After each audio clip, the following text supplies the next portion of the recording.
Bienvenue sur Atelier Mode. Aujourd'hui, je retouche ou je ne retouche pas mon chemisier? Allez, je vais retoucher, je vous l'ai promis. Alors, première étape, je vais m'occuper de couper mon dos en deux. Donc je sélectionne et je fais couper.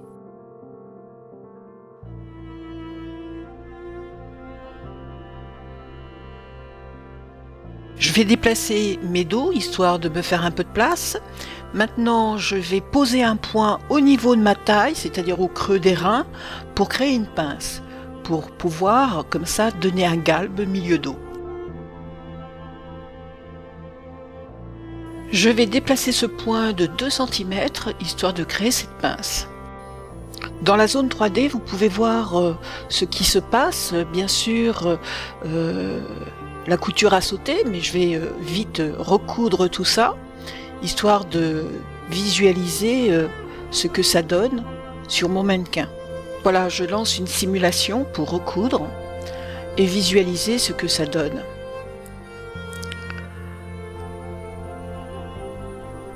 Je pose mes coutures. Et voilà, donc j'ai créé le galbe milieu dos de ma chemise.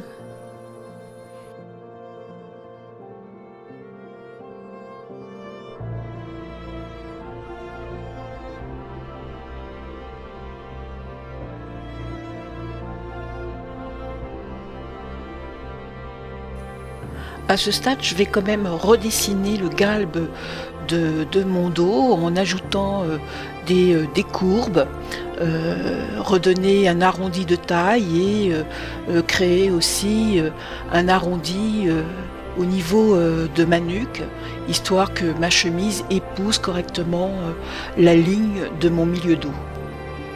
Voilà, donc toujours dans un souci d'esthétique, je visualise aussi ce qui se passe dans ma zone 3D.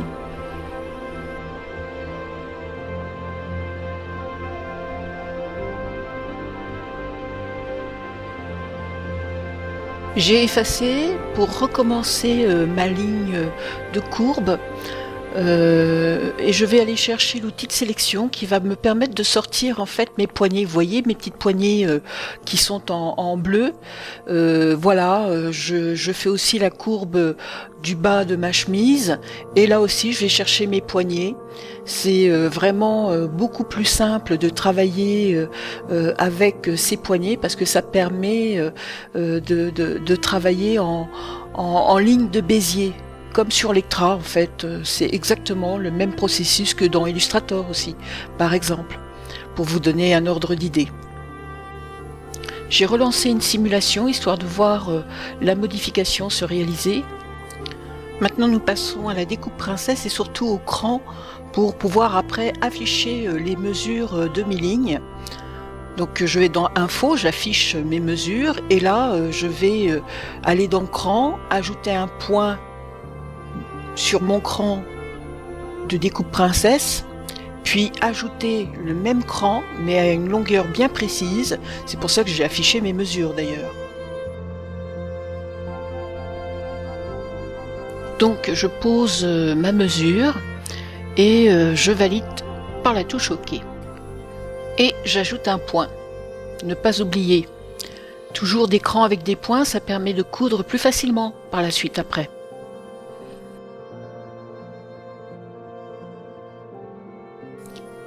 Je finis d'ajouter des crans, je pose mes points, puis je vais regarder en zone 3D si le galbe de mon dos est plus harmonieux, ce qui est le cas. Maintenant, je vais prendre la décision de changer la position de mes bras, donc je vais aller dans Avatar, et puis changer la pose, histoire d'avoir les bras le long du corps, car un essayage de vêtements avec des rectifications à faire se fait toujours les bras le long du corps.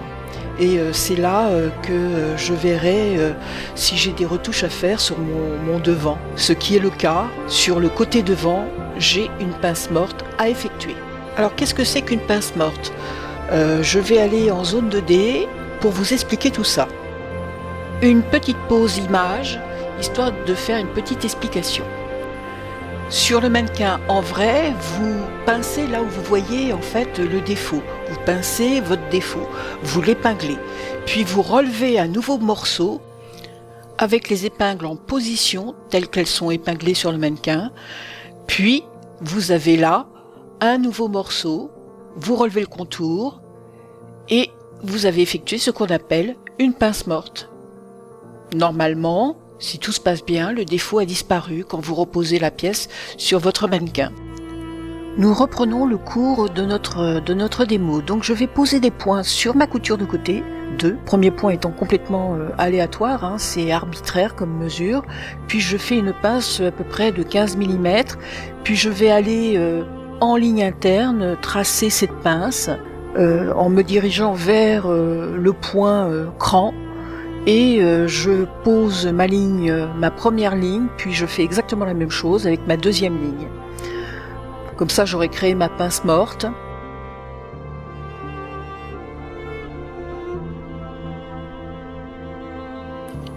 Et avec l'outil modifier patron, je vais couper ma première ligne, puis la seconde.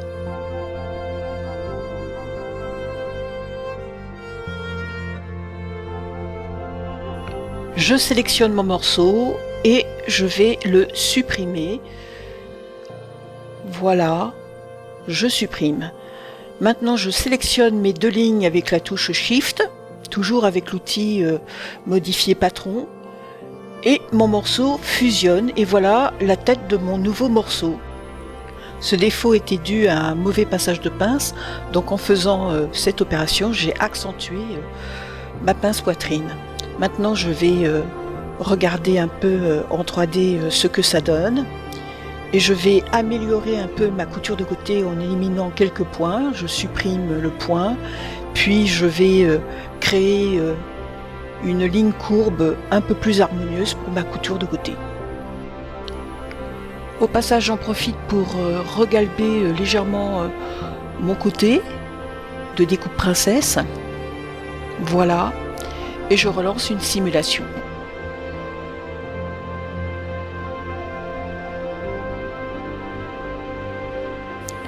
Cela n'a pas donné grand chose, donc je prends la décision de réinitialiser mes morceaux de telle manière à pouvoir relancer une simulation beaucoup plus correctement. Donc j'ai fait le devant, puis mes deux côtés, princesse devant, et je vais relancer une simulation du total pour regarder ce que ça donne. Mais avant, je vais faire une vérification de mes mesures et peut-être devoir recoudre la totalité de mon devant et de ma découpe princesse.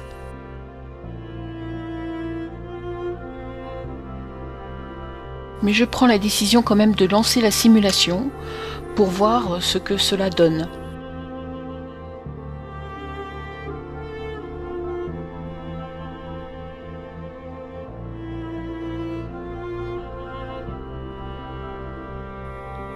En fin de compte, c'est pas trop mal, la retouche s'est plutôt bien passée, et la simulation aussi d'ailleurs, j'en suis contente. Et donc, je regarde, je prends la décision de poursuivre, et donc je vais regarder en fait mes manches maintenant. Je vais passer à la rectification de mes manches. Comme vous le voyez, j'ai mes manches qui forment un bénitier sous bras. Je vais quand même vérifier une chose avant, c'est les zones de pression sur mon vêtement et par rapport au corps. Donc tout ce qui est en bleu, ça veut dire que ça presse sur le corps, mais que ce n'est pas très fort comme pression. Et donc plus je remonte vers le rouge et plus ça devient inquiétant. Donc en bout d'épaule, sur le dos, j'ai une légère pression puisque je passe du vert, du bleu au vert légèrement, et je vais remédier à tout ça en vérifiant mes manches et mes tours d'emmanchure. Donc le bleu, je suis dans le positif, et dans le vert, cela veut dire que j'ai un problème de pression. Et c'est peut-être pour ça aussi que j'ai des formes de bénitier sous bras. Donc nous allons passer en zone 2D. Je vais réafficher mes mesures parce que entre temps mon ordinateur a bugué encore une fois, mais cette fois-ci c'est pas dû à un virus. Une pause image pour expliquer. Donc le dessous d'emmanchure petit côté de princesse est plus court que ma longueur sous bras dos. Et pareil pour ma tête de manche. Je reprends le cours de la démo. Donc il va falloir ajuster les longueurs. Pour ce faire, dans un premier temps, je vais déplacer ma ligne de côté de manche dos pour enlever de la longueur sous bras. Donc j'enlève à peu près 10 mm et je valide par la touche OK.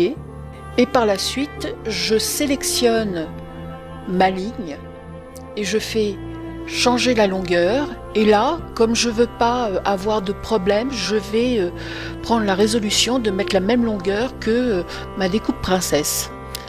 Voilà, je pose. Donc c'est bien sûr, ça va me faire une ligne courbée sur le côté. J'enlève donc tous les points courbes pour retrouver une ligne toute droite. Je décide de laisser un peu d'embu en tête de manche, c'est-à-dire à peu près 1 cm, et pour ce faire, je vais calculer ce qu'il faut que j'enlève.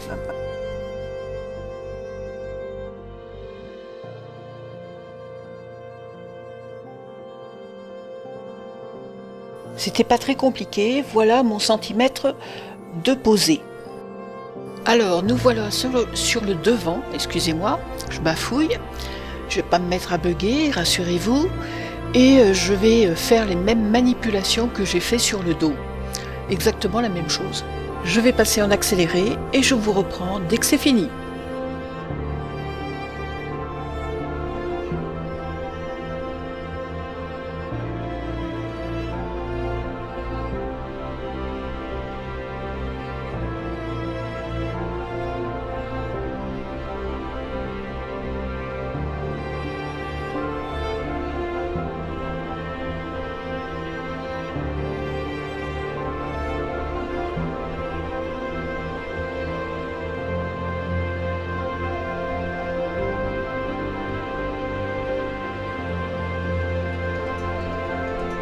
Bien, voilà, donc je vais procéder à une visualisation de ma manche, en tout cas sur le corps. Donc je réinitialise ma manche, le dos, et tiens, il s'est inversé.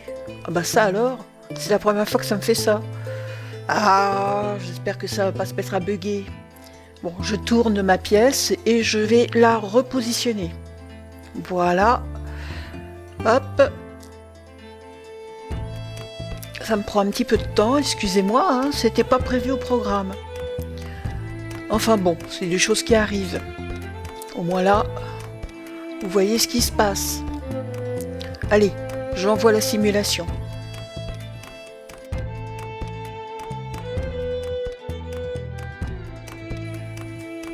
Bien écoutez, ça m'a l'air d'être pas mal du tout ça. Voilà, d'un côté vous avez une manche qui tombe bien et de l'autre côté vous avez les défauts que j'avais auparavant. Donc je suis assez contente. Concrètement, c'est joli, non? Vous trouvez pas? Moi en tout cas j'apprécie. Ça m'aurait pris du temps si j'avais dû faire ça auparavant au mannequin. Allez, on passe à l'autre côté pour simuler notre rectification sur l'autre manche. Vous connaissez, donc je vais faire un petit accéléré et je vous reprends après.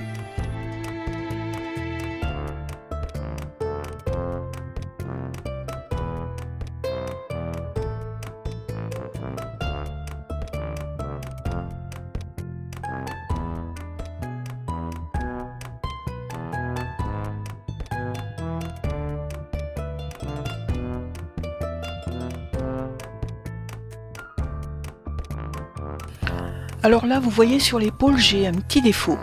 Et donc ça, c'est dû à pas une erreur de longueur de manche, ni quoi que ce soit.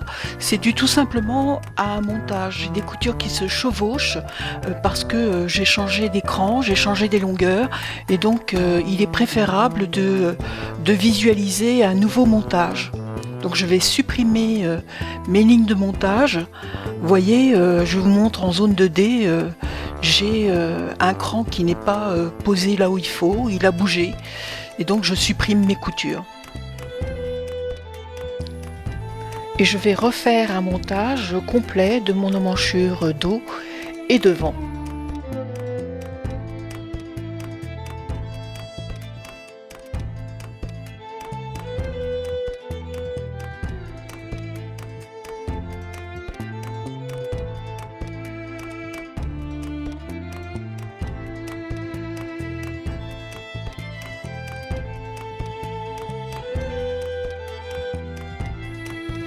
Donc là, je vais avoir un petit problème d'assemblage.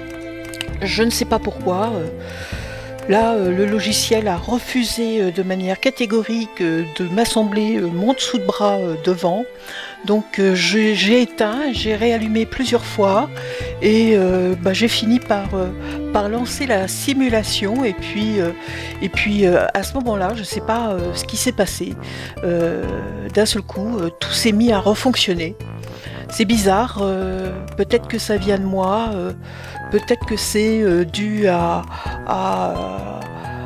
un problème technique, je ne sais pas, mais donc voilà.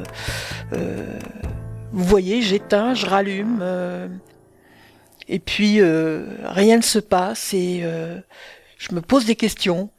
Concrètement, qu'est-ce qui se passe ?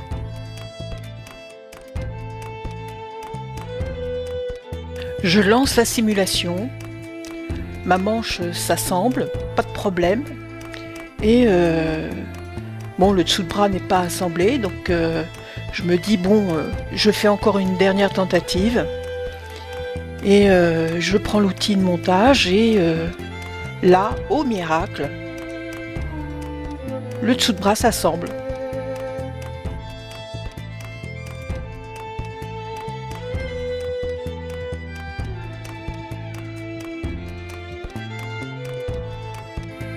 Comme je suis perfectionniste, il y a encore des petits défauts sur ma découpe princesse devant, donc je vais retourner en zone 2D et regarder mes assemblages.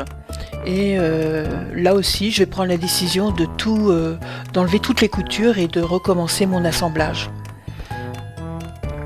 Et surtout de remettre toutes mes lignes correctement en place, mes longueurs. Enfin, je fais une revérification de la totalité. Je vais faire un petit accéléré.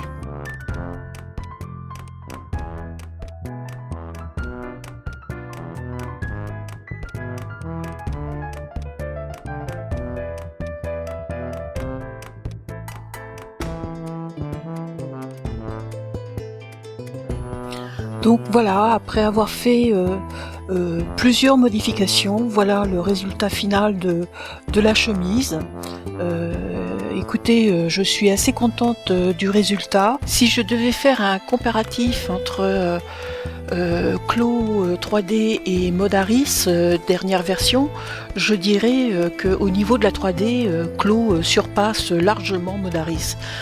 Beaucoup plus simple d'utilisation, beaucoup plus maniable sur plein de choses, création des plis, rotation des pinces, enfin bref. Comme vous pouvez le voir, je vous indique que j'ai rectifié mes aplombs de manches, que j'ai fait aussi une pince morte dans le dos, tout ça de manière quand même assez rapide. Et je vais m'arrêter là parce que la vidéo est un petit peu longue et je suis ravie d'avoir fait cette expérience de chemise 3D avec vous. J'espère que cela vous aura appris quelque chose. En tout cas, moi, j'ai été ravie de la faire pour vous et cela m'a appris beaucoup. J'ai pas encore la maîtrise de tout le logiciel. J'attends de voir quel va être mon prochain défi pour vous et je suis en train de chercher justement quelque chose qui me permettra d'aller plus loin dans la connaissance du logiciel et de vous faire une vidéo plus intéressante encore. Je vous remercie et n'oubliez pas, un petit pouce bleu, ça fait toujours plaisir. Au revoir, à bientôt.